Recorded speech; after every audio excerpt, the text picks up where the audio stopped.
Good morning, or actually, let's see. Yeah, it's still morning, yeah. Morning, everybody. This is Matt Kramer here. I'm going to make up for yesterday's reading of the Federalist papers. I was hoping to read yesterday before work, but I was called in early, so I wasn't able to do it. So, also a little update. Also, I have not been doing any Star Trek Fleet Command videos because the laptop I've used over 10 years now, over 5 years for sure. I'm not sure if it's 10, but the laptop I've been using shut down. I'm guessing there was an update or there was a virus and I can't get it back up.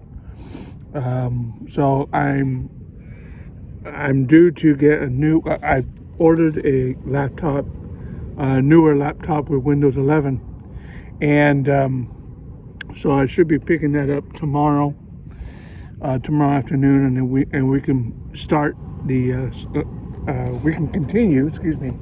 We can continue the journey to level 28, 29.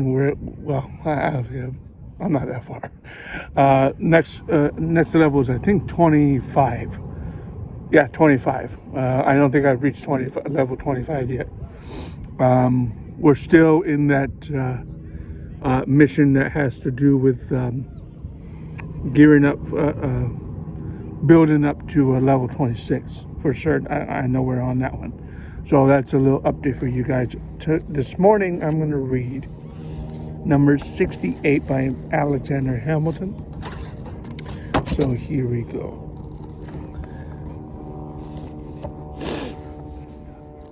And let's see. 2, 3. Oh, not too long.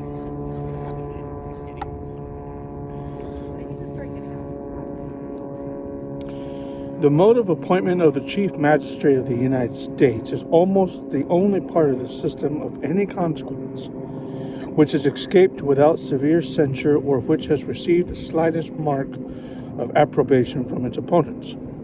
The most plausible of these, who has appeared in print, has even deigned to admit that the election of the president is pretty well guarded. Federal farmer. That's the quote. I venture somewhat further and hesitate not to affirm that if the manner of it be not perfect, it is at least excellent. It unites in an eminent degree all the advantages the union of which was to be wished for. It was desirable that the sense of the people should operate in the choice of the person to whom so important a trust was to be confided. This end will be answered by committing the right of making it, not to any pre-established body, but to men chosen by the people for the special purpose and at the particular conjuncture. It was equally desirable that the immediate election should be made by men most capable of analyzing the qualities adapted to the station and acting under circumstances favorable to deliberation, and to a judicious combination of all the reasons and inducements which were proper to govern their choice. A small number of persons selected by their fellow citizens from the general mass will be most likely to possess the information and discernment requisite to such complicated investigations. It is also peculiarly desirable to afford as little opportunity as possible to tumult and disorder. This evil was not least to be dreaded in the election of a magistrate who was to have so important an agency in the administration of the government as the President of the United States. But the precautions which have been so happily concerted in the system under consideration promise an effectual security against this mischief. The choice of several to form an intermediate body of electors will be less apt to convulse the community with any extraordinary or violent movements than the choice of one who was himself to be the final object of the public wishes. And as the electors chosen in each state are to assemble and vote in the state in which they are chosen, this detached and divided situation will expose them much less to heats and ferments, which might be communicated from them to the people, than if they were all to be convened at one time in one place. Nothing was more to be desired than that every practicable obstacle should be opposed to cabal, intrigue, and corruption. These most deadly adversaries of Republican government might naturally have been expected to make their approaches from more than one quarter, but chiefly from the desire in foreign powers to gain an improper ascendant in our councils. How could they better gratify this than by raising the creature of their own to the chief magistracy of the Union? But the convention have guarded against all danger of this sort with the most provident and judicious attention. They have not made the appointment of the president to depend on any pre-existing bodies of men who might be tampered with beforehand to prostitute their votes. But they have referred it in the first instance to an immediate act of the people of America, to be exerted in the choice of persons for the temporary and sole purpose of making the appointment.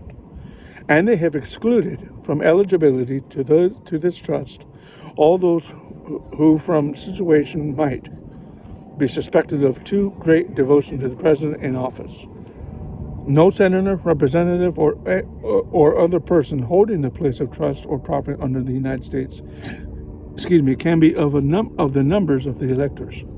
Thus, without corrupting the body of the people, the immediate agents in the election will at least enter upon the task free from any sinister bias.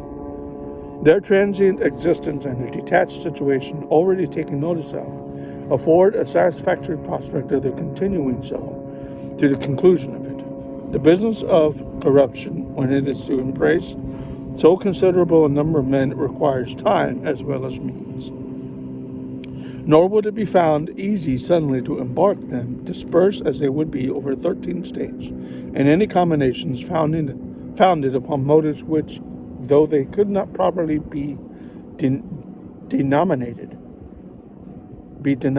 corrupt, might yet be of a nature to mislead them from their duty. Another and no less important desideratum was that the executive should be independent for his continuance in the office on all but the people themselves. He might otherwise be tempted to sacrifice his duty to his complacence for those whose favor was necessary to the duration of his official consequence. This advantage will also be secured by making his re-election to depend on a special body of representatives, deputed by the society for the single purpose of making the important choice. All these advantages will happily combine in the plan devised by the convention, which is that the people of each state should choose a number of persons as electors equal to the number of senators and representatives of such state in the national government who shall assemble within the state and vote for some fit person as president. Their votes, thus given, are to be transmitted to the seat of the national government, and the person who may happen to have a majority of the whole number of votes will be the president.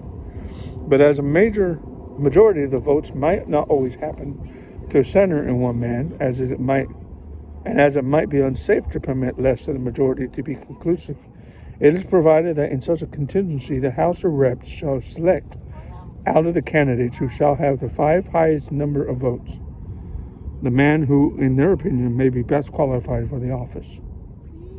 The process of election affords a moral certainty that the office of the president will never fall to the lot of any man who is not in an eminent degree endowed with the requisite qualifications. Talents for low intrigue and the little arts of popularity may alone suffice to elevate a man to the first honors in a single state, but it will require other talents and a different kind of merit to establish him in the esteem and confidence of the whole Union, or of so considerable a portion of it as would be necessary to make him a successful candidate to the distinguished office of President of the United States, POTUS. It will not be too strong to say that there will be a constant probability of seeing the station filled by characters preeminent for ability and virtue, and this will be thought no inconsiderable recommendation of the Constitution by those who are able to estimate the share which the executive in every government must necessarily have in its good or ill administration. Though we cannot acquiesce in the political heresy, the poet who says, "For forms of government let fools contest. That which is best administered is best." Yet we may safely pronounce that the true test of a good government is its aptitude and tendency to produce a good administration. The vice president is to be chosen in the same manner with the president, with this difference, that the Senate is to do in respect to the former what is to be done by the House of Reps in respect to the latter. The appointment of an extraordinary person as vice president has been objected to as superfluous, if not mischievous. It has been alleged that it would have been preferable to have authorized the Senate to elect out of their own body an officer answering that description, but two considerations seem to justify the ideas of the convention in this respect. One is that to secure at all times the possibility of a definite resolution of the body, it is necessary that the president shall have only a casting vote. And to take the senator of any state from his seat as senator, to place him in that of president of the Senate, will be to exchange, in regard to the state from which he came, a constant for a contingent vote. The other consideration is that as the vice president may occasionally become a substitute for the president in the supreme executive magistracy, all the reasons which recommend the mode of election prescribed for the one apply with great, if not with equal force, to the manner of appointing the other. It is remarkable that in this, as in most other instances, the objection which is made would lie against the constitution of the state. We have a lieutenant governor chosen by the people at large, who presides in the Senate and is a constitutional substitute for the governor, in casualties similar to those which would authorize the vice president to exercise the authorities and discharge the duties of the president. So that's number 68 by Hamilton about elections. Have a great day.